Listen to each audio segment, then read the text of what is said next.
Here's my latest little project. Mid-90s boombox setup. A neighbor tossed it, so again, it's free. CD player doesn't work.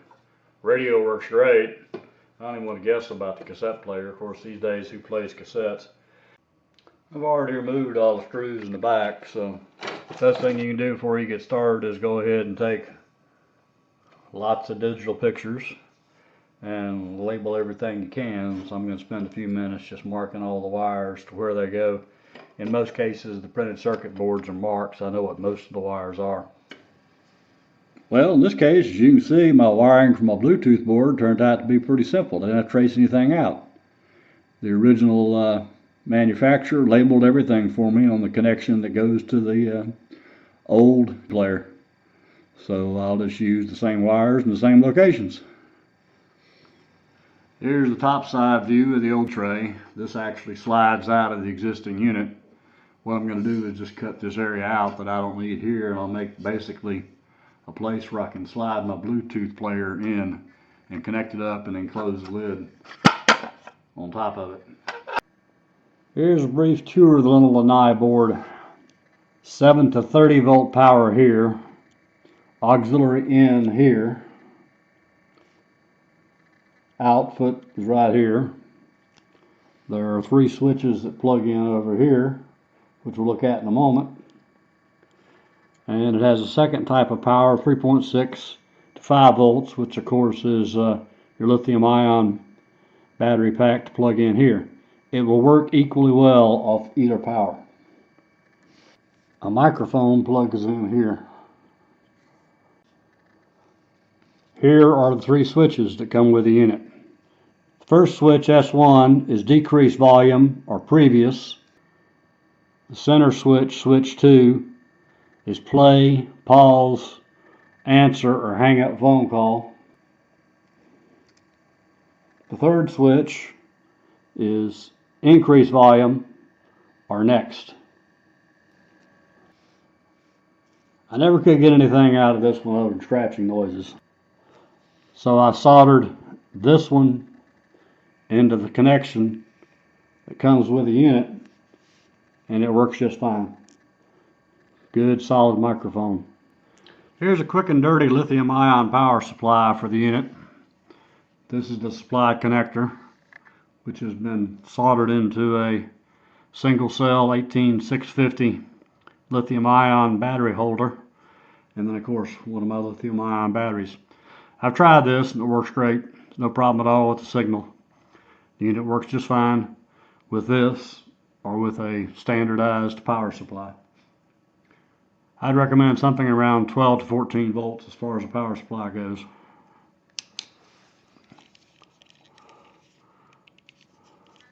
And this one, while it's labeled 9 volts, puts out close to 14 volts open circuit, and this power supply works great. Here is my carrier for holding the board. You'll notice it's considerably oversized. I thought I might need to put an audio amplifier in the front of it, and I'm still indeterminate about that as this video is being made. I'm still doing some testing there to make sure it will be loud enough to drive the input I have in mind. I know it works with a stereo, but it's still fairly weak compared to a regular signal coming from, say, a CD player or DVD player. Outputs are RCA type. Input is 3.5 millimeter standard phone jack, and then the power supply is your standard 5.5 by 2.1 millimeter power supply connector.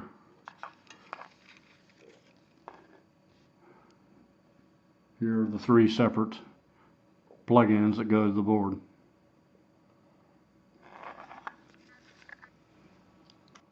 Here's the unit in its unpaired state.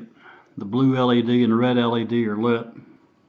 If you go to Bluetooth connections on the iPhone, make sure Bluetooth is turned on, and you'll see the Lanni says it's connected.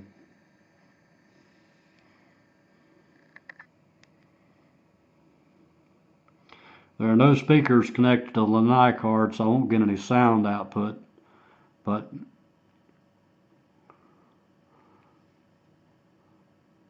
I just went in and opened up a YouTube video, and you can see the unit is flashing blue, indicating it's paired, and sound would be coming out if I had a sound speaker system connected to the unit.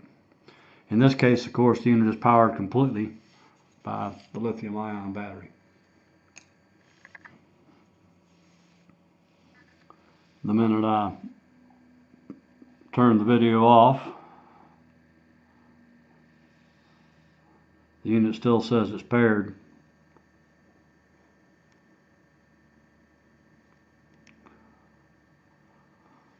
I exited out of the video, went back to a different screen, and the unit is no longer paired. The board and all its connectors, switches, stock microphone, and the cables was about 10 bucks off of eBay, shipped directly from China. So I'm not complaining too loudly that the stock microphone didn't work too well. And again, this was just one I took out of an old telephone. It works fine. So it's an excellent investment for what you're getting. Definitely a lot of work if you're going to integrate it into the automobile. And I might look at that in another video, but this one is just to get primarily music out of. My carrier itself is made out of 1 1/8 by 1 1/8 by 1/4 inch PVC angle iron. You can be sourced this from Lowe's or Home Depot.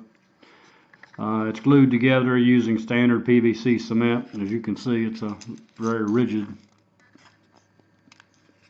block. I'll probably go back and put a cover on it later, but for right now it's serving my purposes.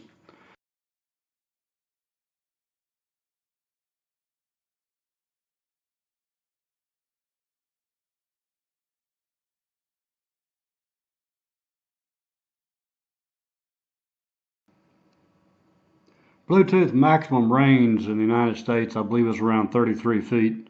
I've checked this one using this iPhone and found out that it will at least go 33 feet without the antenna being connected. Here's the finished little Lanni board installed in its carrier. The antenna came off an old router. In the case of the old router, it was female, meaning the pin is not sticking out. That's the same case in this one, so I had to insert a short piece of wire in there to be able to couple them together to get them to work. Here's a modified connecting cable to couple the old boom box. The existing unit used 2 of these to connect to the former CD drive. Now I've just connected in a couple of RCA connectors and my Radio Shack M style 5.5 2.1 millimeter power plug. Here's my final version of the MP3 player and Bluetooth player, made out of an old 1995 boombox. CD player was junk. Cassette player was junk. So both those have been removed. As you can see, there's nothing wrong with the FM.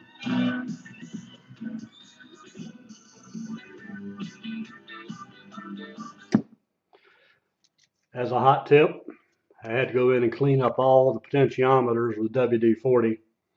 What you do is you spray WD-40 on the inside of the pot so that it coats the inside surfaces. That gets rid of the scratch in the pot, so it's smooth and doesn't give that scratching noise. I went ahead and hollowed out the inside of this so that now I have a place to put my Bluetooth receiver on the inside for storage, and we've got the 2 connections to hook it all up. So let's do a little quick demo.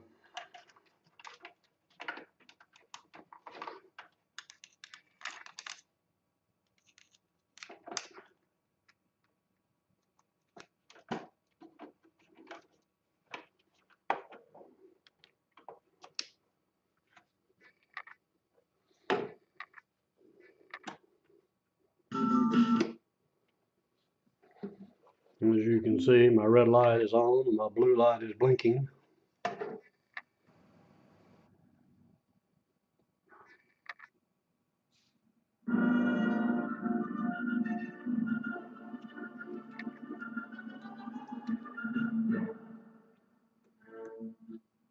Start and stop with the middle button.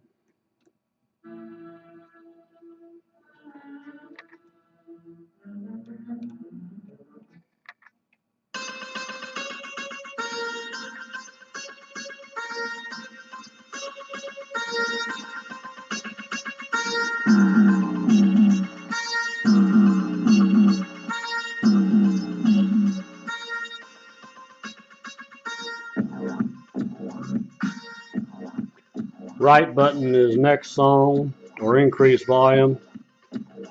Left button is decreased volume or previous song.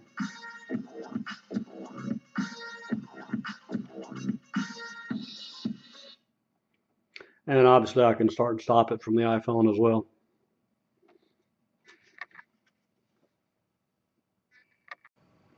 Here's my little iPod shuffle.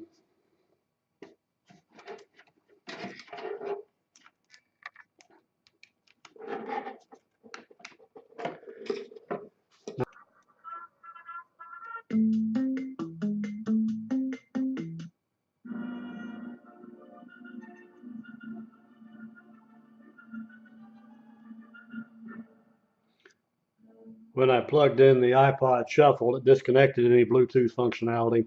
So now it's strictly just an MP3 player.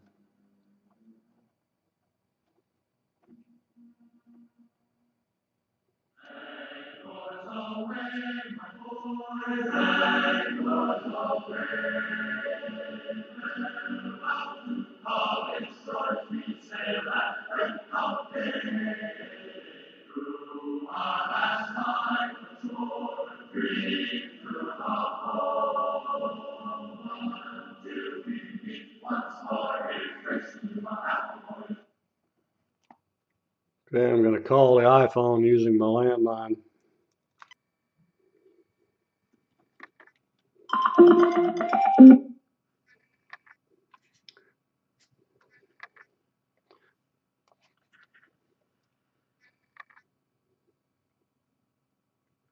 Make sure the Lanni is checked. And I can talk using the landline.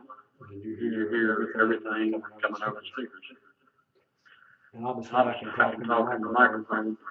And I can hear it on the phone I'm talking to. There's an echo because the microphone is picking up the sounds of the speakers so close. Here's a quick shot of the unit stored on the top where the player used to be. I just basically cut out all the plastic I didn't need on the inside. So the antenna, all the cables, and the unit fits snugly inside. And it's ready for use anytime I need it. Obviously I can take the unit that's in here and plug it into my stereo and it'll work just as well as it did on this old boombox. And if I want to, of course, I can power it by a lithium-ion battery. This cable will go in there as well. Thank you for watching, and stay tuned. I got lots more to come, baby. Lots more.